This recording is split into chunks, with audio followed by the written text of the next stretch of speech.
If you're working with a client and you're trying to sell them a $47.97 package versus a $10,000 package, Yeah. I mean, you're literally working just as hard, maybe not even as hard, because it's interesting the mentality of someone who really gets that this program can help me. Yes. 100%.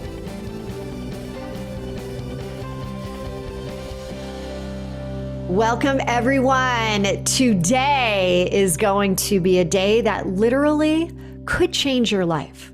And when I'm talking about significantly having today be a relaunch in not only your business, but your professional life and your personal life and your energetic life, I mean, that's when the magic happens. That's when 3HQ, your head, heart, higher self, working in unison together. Well, today I've got Eileen Wilder. She is a best-selling author. She's the founder of Speaking School, where she teaches speakers how to absolutely crush it on stages. Before all this happened, she was a pastor for over 2 decades. And she and her family were used to living on very humble means. But that all changed one day. It changed when she found a way to make more money in a day than she was used to making in an entire year. Entire year, everyone. Think about that. And she's going to share those tips and strategies today. But despite the fact that she used to be deathly afraid of public speaking, which I love those bugs, those beliefs underground surfacing, she is now one of the highest paid speakers on the planet. She is called the Queen of Stages, and she has spoken on stages with, these guys, Tony Robbins, Russell Brunson, Mylett, Bishop T.D. Jakes. I use one of his stories in some of the things I present. And clients, get this, clients pay more than $250,000 for just one VIP day with Eileen. And that's where she really releases her magic. She consults businesses on how to scale their company exponentially. Don't we all want that? Well, when you listen to her teach, you're going to immediately recognize that she is one of the absolute masterful communicators and teachers, storytellers that you have ever heard. So, Eileen, welcome. I've been so excited to have you on the show. And now it's here, the day's arrived, and everyone that is listening, really, I want to share with them some things that maybe you haven't necessarily shared on stages. And so can we talk about the most significant relaunch to date? And I know there's probably relaunches happening in your life right now, but I'd like to really go to that one that's the most impactful for where you are right now. Yes. Well, thank you, Hilary. Thank you all for listening and for having me today. And it's such an honor. I always feel really blessed to be able to share my story. Hopefully it can help somebody else speed up the time to get to their goals. I know back, I think when I was 38 years old, it's about 5 years ago, one of my biggest goal was have a house for my kids. So we were in a 2-bedroom apartment, and all I wanted, I had 3 little kids, and I was homeschooling, and all I was obsessed with was I was actually more terrified of the thought of, what if I could never have a house? And the idea of raising my children inside this small apartment kind of became really real to me. I would future pace it out. If in 5 more years, my daughter is going to be 18 and then she'll be living in this apartment. It was so terrifying to me. So whatever, those of you who are listening, whatever your goals are, or to have $1 million business or multi-million-dollar business or whatever it is, one of the gifts I feel I'm able to do is help people get there much quicker. And I'm so grateful to have that honor in other people's lives, because I know how much it meant to me when we finally moved into our dream home 2 years later. So it was, it's just very exciting to think about the opportunities and the quickness that things. I was going to say, Eileen, let's just say that again. 5 years ago, right? Right. So it was 5 years ago that I was in the apartment, started my business. Yep. So 5 years. So before that, I said that you were a pastor. Yep. All right. Yep. So I have to just ask you, as you are a pastor, you are counting on the big guy upstairs, Mr. God himself. And then things shifted. Was it that you had a stronger relationship at that point with God, the universe, spirituality? Yeah. What happened? Well, sometimes in life, let me know if you guys can relate to this. Like you think your life's going to go in a certain direction, right? Like for us, we thought we were going to become senior pastors of this church in DC, Washington, DC.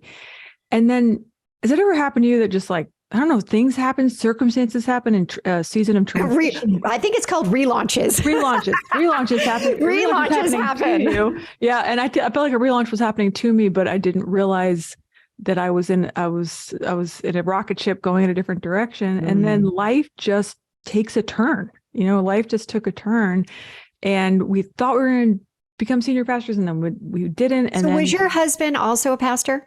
Yeah, we were we would be considered like associate pastors, or I was a worship pastor, and he was an executive pastor. So we're both pastoring. Yeah.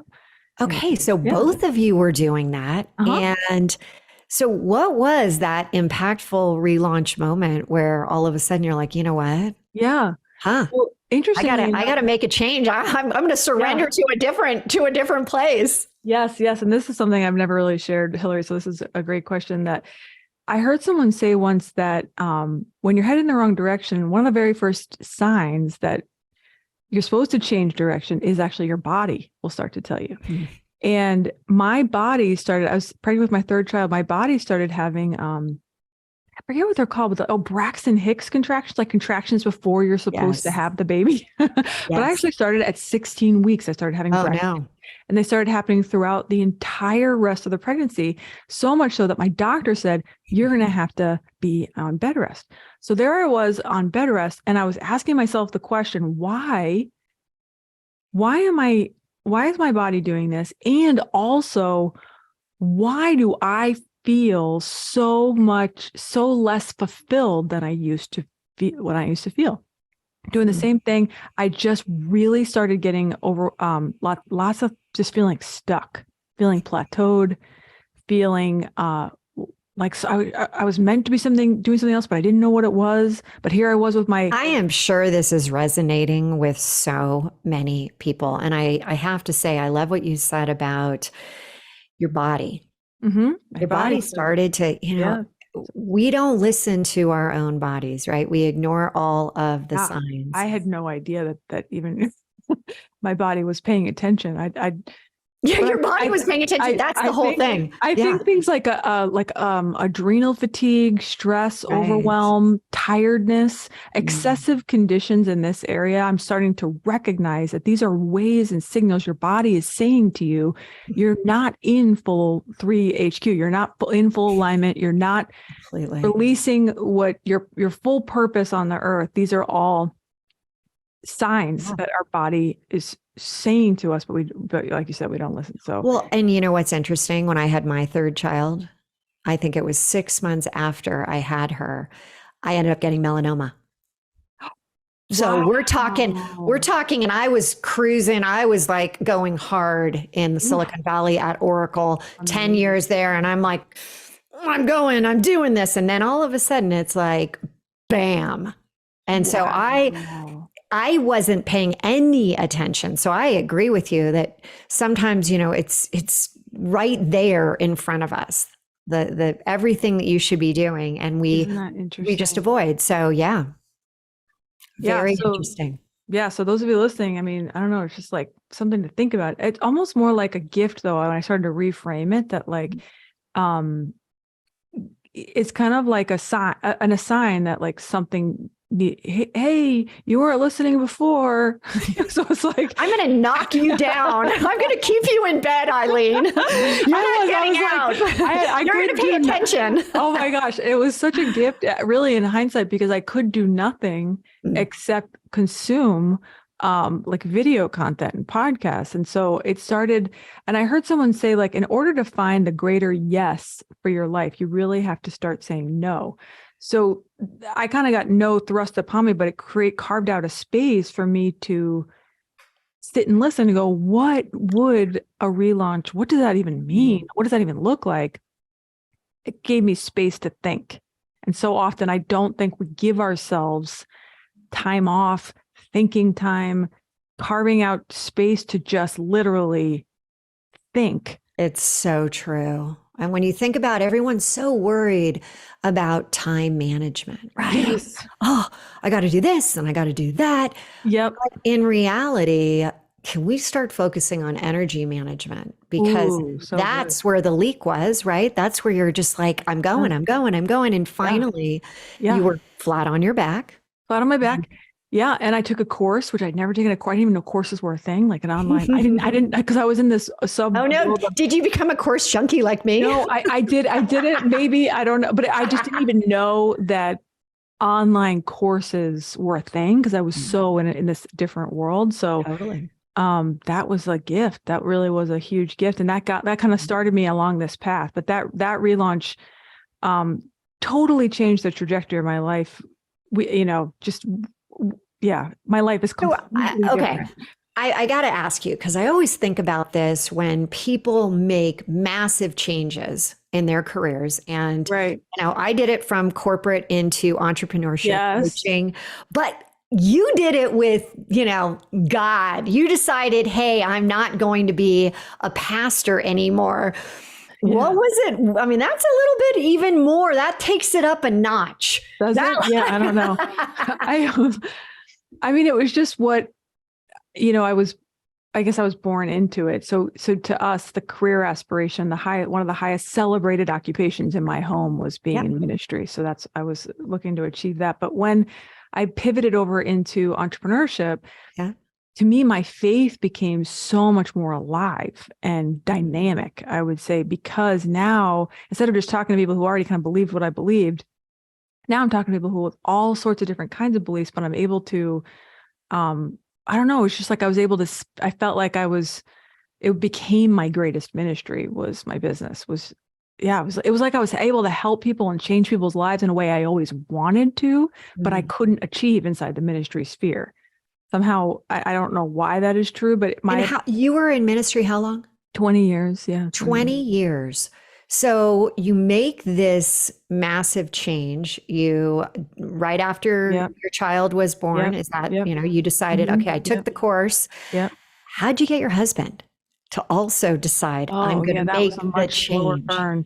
Yeah. No, I mean, it wasn't until we were in the apartment and we actually had one of the greatest arguments we've ever had. We've had two really blow them out. And I mean, this was one of them. And it was the idea of shifting because our mentality was to serve always for free. So we didn't come from an executive. We didn't come from a professional environment. Our entire mentality was conditioned to work hard for free. So the idea that I was learning how to work and get incredibly highly compensated. I mean, right now my VIP is $350,000 a day. Oh God, it's bumped up since I even just read your. I know we can't update. I mean, no. How awesome is that? $350. You're charging $350,000 for a VIP day. Yes. Okay, everyone. I often talk about just add the zero. I mean, I got to tell you, that is awesome. That is. Because again, I like to say this, I'm going to throw this out right now. If Eileen can do it, so can everyone else listening. And that's the key. We always say they can handle it. They can do it. They can have success. No, you can too. If one person, if you see it in somebody else, or if you see it in your mind, it can happen for you. God, this is a good day. Yeah. That's awesome. Yeah. So our huge fight was just, can you, me talking to my husband, can you put on pause your enormous desires to help all these nonprofits, to work for free, to do all of this labor that we have done our whole lives? Can you put that on pause and focus on our family? Can you focus on our personal wealth? And then sequentially, we will start a nonprofit and we'll be the biggest donors to it. This was my idea. This was my well, but it's a big jump. It did not go well on that mindset, on the mindset, grid, right? From where he was and probably even where you are, right? It was just, it took us, but the encouraging thing is for everybody listening is like, whether we've all been preconditioned a certain way to think it has to be this way, or like certain people are like there is preconditioning in our society already. So it's like what helped me the most in those moments was to recognize that nobody knows what they're doing. Everybody is making this up as we go. So why not enter a reality distortion field where we can crush it and create massive amounts of wealth, which by the grace of God, we've been able to do, create massive amounts of wealth in a very short period of time. If many things could be true, like we're spinning on this ball in the middle of the universe and there's like a sun and the moon, like if many things we don't understand, could it also be true that we could quantum leap into an arena of massive amounts of wealth and then also give away? I was going to say, right? And you're doing that reality distortion field, such a great way to put it out there. And again, time is how you imagine it to be. And that's the greatest part. 5 years and here you are, $350,000 of VIP day. And so how long did it take your husband? Actually, I would say more importantly to our own mission was the starting of a foundation that we've been able to build homes all around the world for disadvantaged children. So even though the money has been amazing and the millions have been amazing, that was ultimately always our goal. And what we didn't realize is that going all in and becoming selfish in creating our own wealth was the key to the nonprofit work we wanted to do. It's interesting. I'm going to ask you to go into that because I think people are like, we talk about our why. Yeah. Right? We talk about the money, and I often push people out of zero, stop thinking small, go for it. I call them scazy goals, scary, crazy, the things that are going to just make you want to throw up on the, get out of the car and be like, ah, but here's the thing. That's what it takes.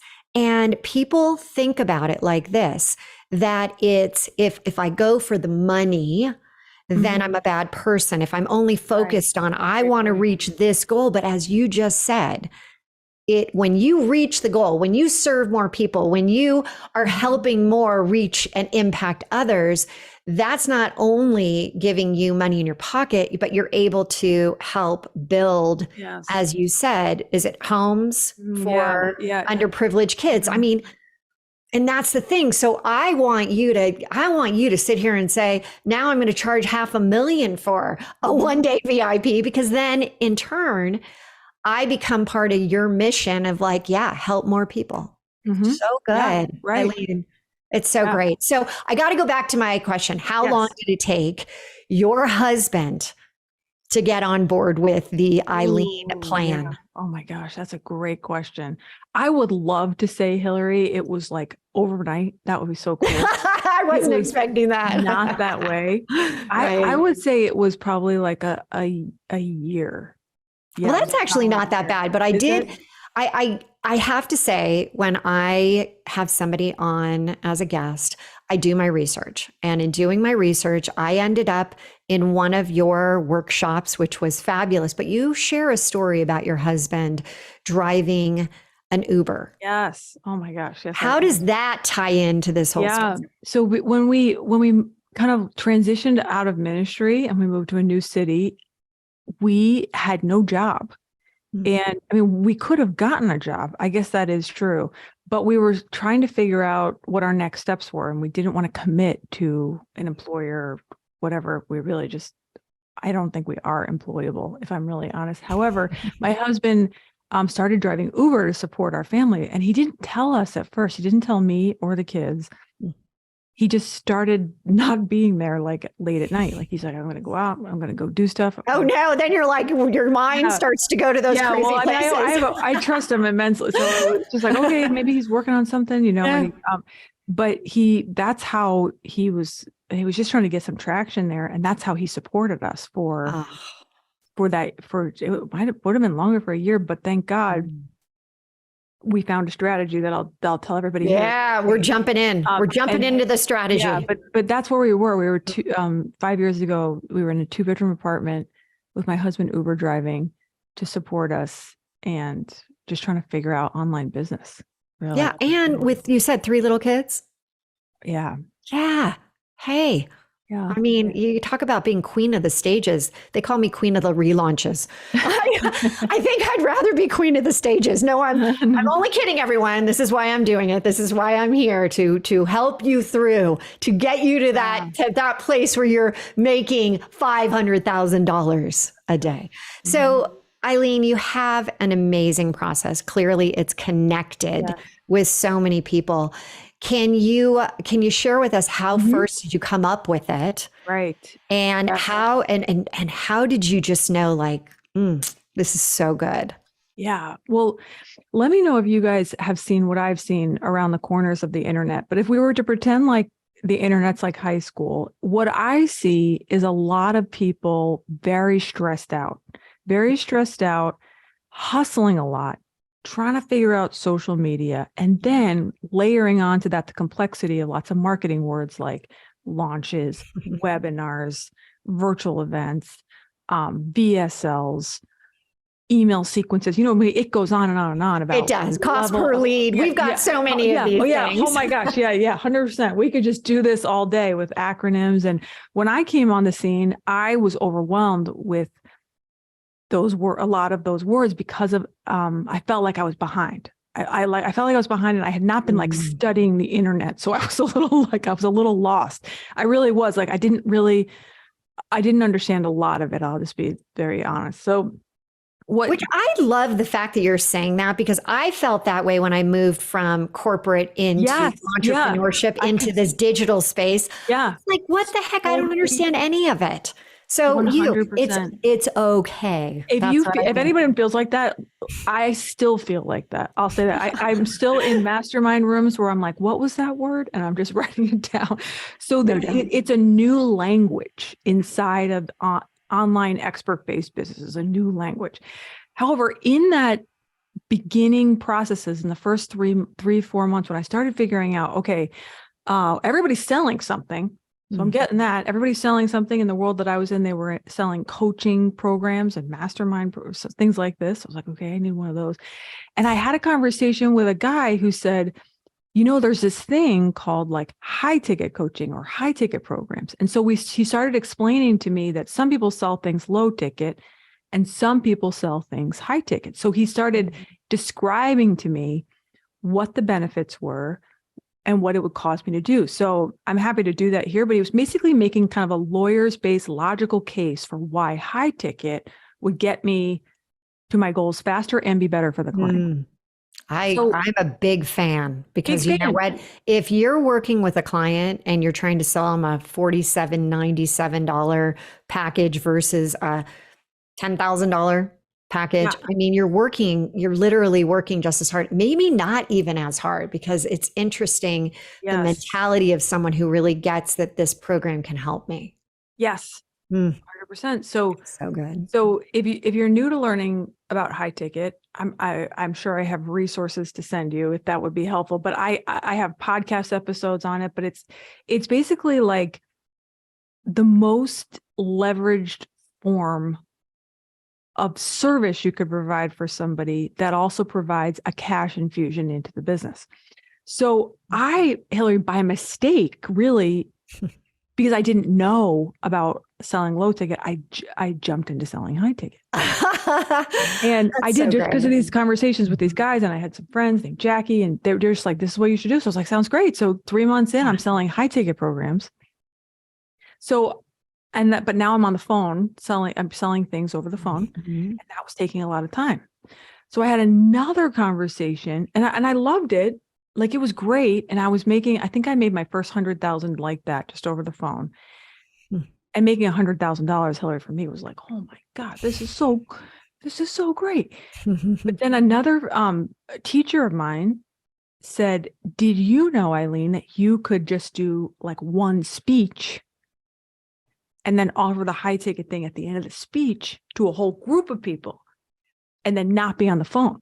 And I was like, you're like, sign me up for that program. I was like, oh my gosh, that's insane. So it's like, I just do the whole thing. I talk and then like I do, and then I make the invitation and I don't have to get on the phone with everybody. They're like, yeah, they're like, it's called selling one to many versus selling one-on-one. And I was like, that is genius. Like that is like, wow. Like I really kind of wish somebody had told me about that earlier. But again, I'm about a year in now. I'm a year into learning all this stuff. And then I did my very first like speech. I did a little event here in Houston and there were 12 people there. Now, did you plan this? You put together, planned it out. Like, cause now my teacher was like, it's one to many. So you have to like get them together. So I was like, okay. So I figured out how to get them together. And actually to be totally honest with you, I sold 6 tickets, Hilary. The others 6 people were friends. No, 8 tickets. I sold 8 tickets. I sold 8 tickets and 4 of the people, because I didn't have that many friends. Begging them to come. Please come. Please come. Please, like, just make me like think, say amen, say like, good job, you're speaking, it's just like be my hype team. And at the end, Hilary, so I was so nervous because I was like, I'd never talked about my high ticket thing to a group like this. I was like, I don't know how it's going to go. So I did it. And 6 of the people bought my high ticket thing. 6 out of 8. 6 out of 8. Oh, so good. 6 out of 8.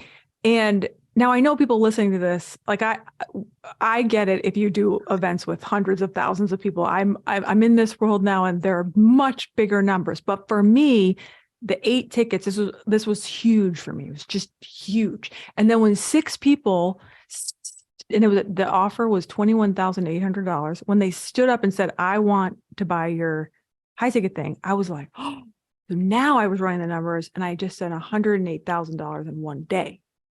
That's so great. I still remember feeling like I was on drugs. I felt so high. I have never done drugs, but I'm just telling you, I feel like it's better than drugs. I was so elated because it was like this evidence file now came in my mind, Hilary, where I was seeing, oh my gosh, I could do this again. I could do this again. So it was like this peace came in now because I'm like, and how long was this? How long was this presentation? How long were you up there? So I did, I don't remember. Well, the way I can dive into the strategy of how I got the people there, because selling tickets is like its own art form. But what I did, I want to get to your real strategy, but I do. Yeah. I think it was a 1 or 2 day event. I can't remember, to be honest. I want to say it might've been a 2-day event. Yeah. But I didn't talk the whole time. I only talked 3 times. So this is my last, I had guest speakers come and my last presentation was my invitation. So that was it. Yeah, it was awesome. I love the guest speaker. So I didn't know what to say for 2 days. So I was just like inviting people. But that is so great. So then you now have, as you said, evidence that, all right, hey, I just got $108,000 on this. 100%. And is your husband at this point, like the Uber keys are like in the bowl? We're not doing that anymore. It was that night because he came to the event and was like, he was one of the seat fillers. yeah, he might have. I don't know if I counted him on my numbers, but yeah. But he was like helping me, I don't know. It was a huge deal for us. So that night I was like, it was such a marked difference, Hilary, when we saw it. Cause now it was like, we was connecting all the neurons in our own brain. We were like, okay, people, high ticket thing, sell them all at the same time. Plus they're having a great experience and like their life's getting changed and they're crying and it's amazing. That's also awesome. But we were like, oh my gosh, all we need to do is an event. Like that was it. That was it. And so we were like, that's the system and we can run it whenever we want. Whenever we want to do an event, we can just do an event. Okay. So here's the thing, because we could talk for like the entire day. I want people to have a takeaway right now. You have perfected what you did that day. You have perfected the, course that you were selling at that point, the 21,800. Oh yeah, and no, it was not perfected. I can go into that. yeah, it was not. But I want to know the most important takeaway and what people can put into what they are doing right now that would impact their bottom line, their profit margins. The two takeaways are, if you're not doing high ticket, you're leaving money on the table. Hear that, There's everyone? no other way to say Today, that. create a high ticket offer. Yeah. If you do not have a $10,000, a $30,000, a $100,000 or higher offer, you're leaving money on the table, because offer you don't make, no one can take. Did you hear that? The offer that you don't make, no one can take. And I'm sitting here, I don't have a 100K offer. Yeah. If you don't, it's just okay. Come on, everyone, challenge. We're challenging you right now. You have to objectify it. It's not personal. It's just math. If you don't have the offer, no one can take the offer. So you never know who you're going to be speaking to. So you should have, like, what I did, Hilary, was I printed out on my apartment wall a piece of paper that said $10,000, $30,000. I think I probably did $20,000 because I made that offer of $21,800, $20,000, $100,000. And I would just write on these pieces of paper, just little notes, when ideas would come to me, what could be in that offer. You know, what's great, Eileen, is that tomorrow my team flies in. We're doing our annual retreat. Oh, this is the first part of the day. Yeah, just like, why not? And so I once thought about it, and I was like, there isn't like high ticket offer police. That could be like, no, you can't. What? I mean, like, what is holding? Well, I'm going to say what's holding me back. I guess me. So I'm in. Yeah. There is no high ticket police. Yeah, it's just kind of like the introduction. And many times it's just, we just haven't thought about it. We just haven't really focused the mind upon it. So everyone listening, like, why not? And then like take it one step further and be like, how much fun could I have? Like, what cool stuff could I put inside this offer that I would love to be a part of, to deliver on? Like, one of my clients was like, Eileen, can I like teach my course like in a castle? I'm like, oh, yes. So, tell me what it is. I want to come. So I think just having that's so funny. I'm sitting here as you just said it. I'm like, I want to come. I'm like that would be a really cool place to get whatever you're teaching, whatever transformation, whatever result you're going for. Do it in a really cool location. Yeah, I love it. So bring play, bring fun, like just bring an energy to it that's not heavy, because offer creation and offer delivery should feel fun. So let me throw this question out, because I'm sure people are like, okay, Eileen, and it just seems like such a short amount of time, but from that first 100K, we're now 4 years, right? We're now 4 years later. Yeah. And during those startup years, and I like to refer to these as startups because that's my background, there has to be, at least in my mind, times that you weren't having fun, but you were doing what you needed to do to grow your business. Is that true? I can think of several times I did not have fun. However, I would, if I was like, if this was a sport, I do feel like I could go toe to toe and say, I have had more fun than I've seen anyone else have in this space. And a lot of that, I think, is because I found by accident, by grace, by mentorship, by the Lord, I don't know, the two hidden levers in scaling a business, which are high ticket and selling one-to-many. I found the two levers. Why are they two levers? Because leverage is defined as like anything that would move the needle the most in your business, right? A little bit of effort, maximum output. Little bit of effort, maximum output. High ticket and selling one-to-many are so leveraged because they're time leveraged. Selling one-to-many, if you tried to sell something one-on-one the amount of time it would take to have a coffee conversation with the amount of people. But if you start the skill of selling one to many, and then you evergreened it, like now I, in my business, have stepped outside of my business, and my best sales presentations are happening 24/7 to high ticket sales. So now I'm outside of like time, it being connected to time. Does that make sense? You know what's great about this? You actually did this with what I took from you. Because what happened is that I signed up last minute. I only could attend part of it. And then all of a sudden, I missed the replay. But then a week later, I get invited to the same thing where it is a replay. It is evergreen. I'm like, God, that is so brilliant what she just did. And I took it again and I got even more out of it. It was really, I love that you said high ticket and one to many. One to many. So there's nothing else that I'm aware of on the internet that's more leverage than that. That's so great. You know what? Maximum cash infusion. So now you can build the whole rest of the business. We have all this team. I'm not involved because there's so much money. So it's like, you're just collapsing timeframes.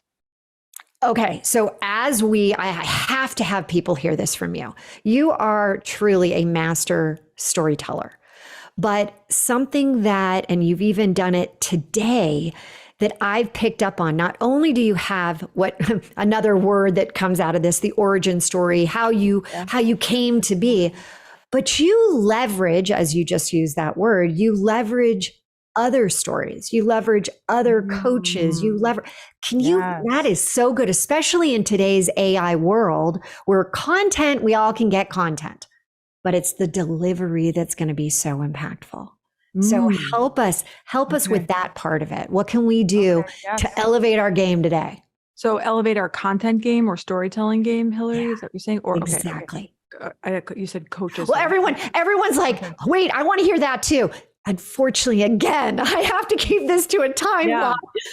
Okay. Well, presentations, content. So this will work for all the stuff that y'all are doing on social media, but also if you're doing events, virtual events or live events, is you can curate speeches that have moved audiences the most. So let's talk about like the best motivational speeches. So I'll talk about that, but also the best sales presentations. So when you come across a great presentation that has sold a lot, I catalog those, log those, I save them in YouTube playlists, I'll transcribe them. But the big takeaway here is you don't need to come up with all your own content and all your own speeches. I think that's like if I can just like ease everyone's mind, because if that's very stressful, even the ideas of having to come up with all this stuff on your own. But other people's stories that have changed people's lives, that have been like the stories that are the most amazing, a lot of those live on YouTube, and you can sort by most popular. You can look up best motivational speeches. So what I'll do is I'll do that and I'll curate some of that content, and then I'll repurpose it and use it in my own events and in my own sales presentations. So I've even reverse engineered speeches that are on YouTube that have caused table rushes where people like run to the back of the room. It's insane what is out there. And so if you can just become like a student of modeling success, out there already lives all the best converting content. You can just take it and put it in your own words, give them credit, and make. And that's what you really do. You do such a great job with, and you've got, I mean, how many quotes do you think you've memorized at this point? Oh my gosh, I don't know, but I do have, I have it in my those Apple notes on your phone.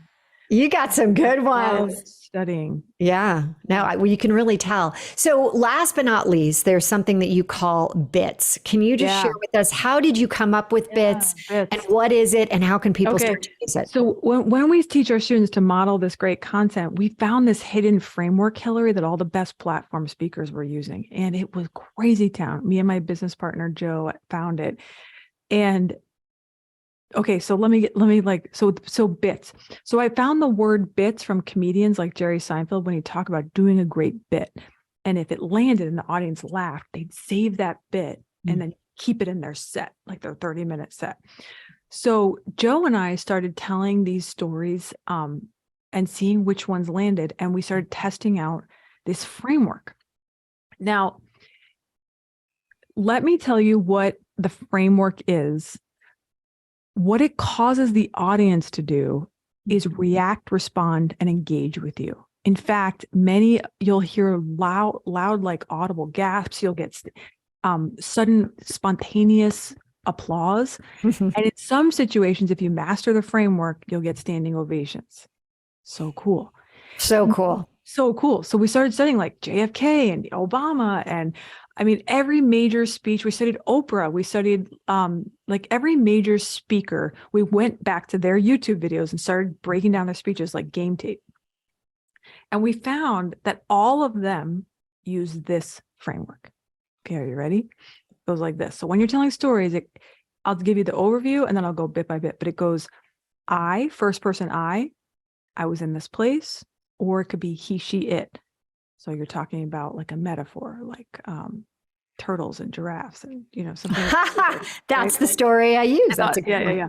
So I was in this place. And then very quickly, the best speakers very quickly shift to you. You know how when you're in an apartment or you're in a small contained place and you're just wondering, is this all that I'm ever going to achieve?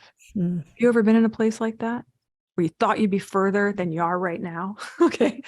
And you could go back into I. Yep. So that's where I was. Okay. So I to you. So immediately when you shift from I to you, the audience now starts to see themselves in the story. So good. In reverse, all of you listening, have you ever been in a party or a networking event where someone starts talking to you, Hilary, and they're talking like they're like, I was, and they're just going, and then they're like, and then there was my grandmother, and then my dog died. And then I was like, and then, they're just going on and on and on about themselves. You know how your brain is just like, what's happening here? What is happening? What's happening here? I call it tune out. Yeah, we're not tuning in. We are not tuning in. We're not tuning into that one. Out.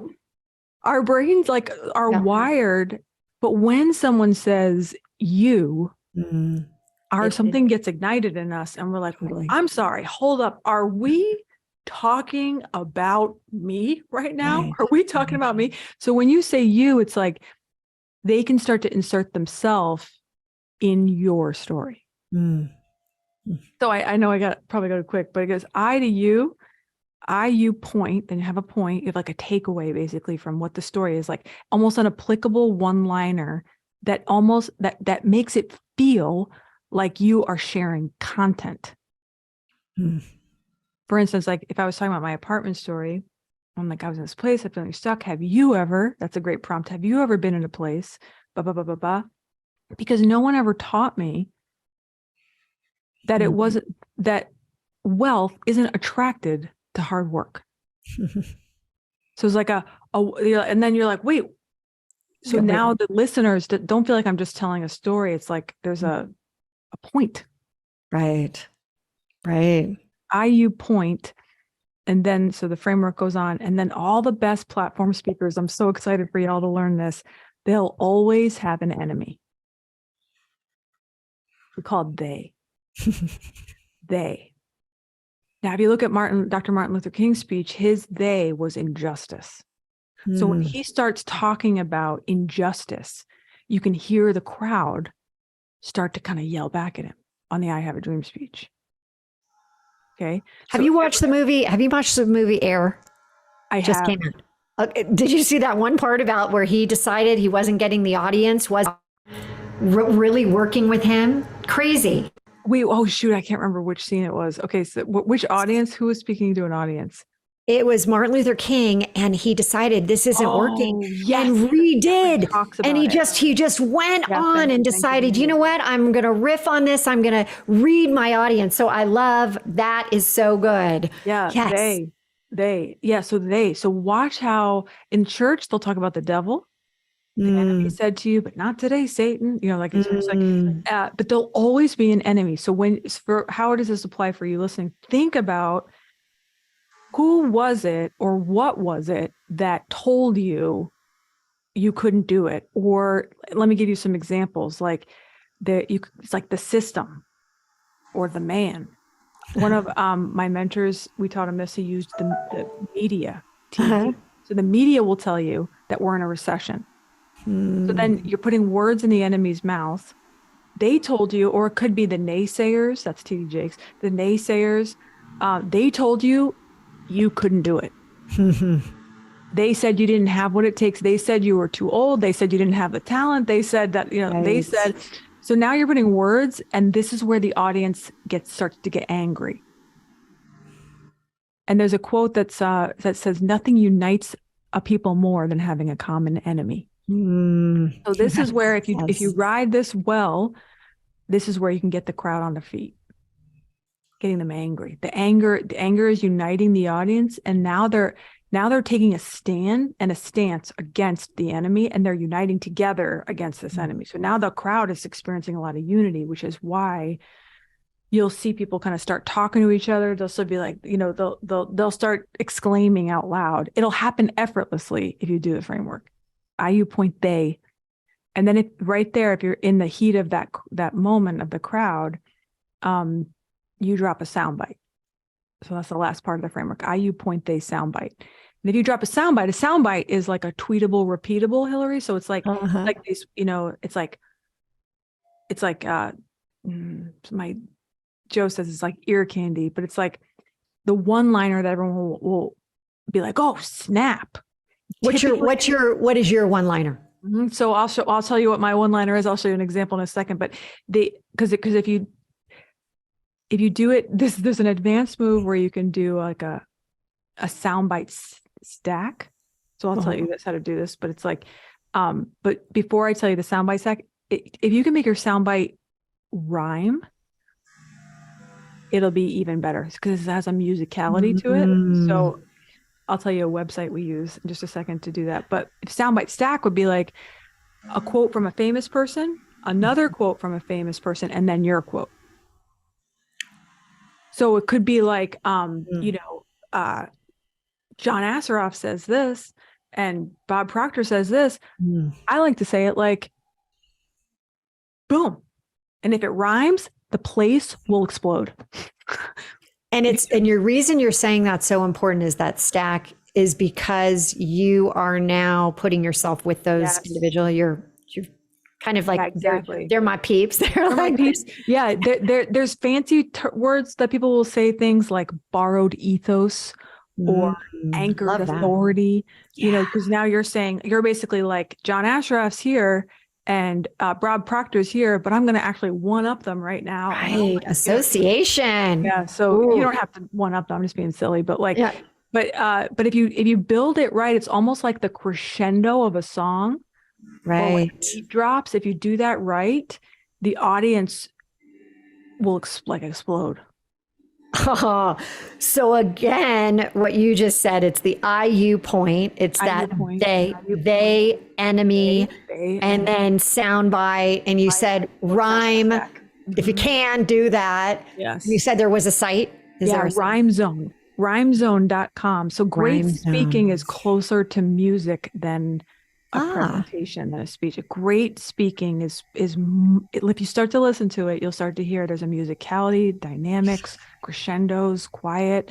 So if you can do any part of that framework, I guarantee every speaker that we've taught it to, they'll put that speaker in like the kind of the last position or the keynote position, or they'll say, before we sell, you're going to have to speak, or will you come back? Or people are lining up to them saying, you were the best speaker, because they're engaging the crowd.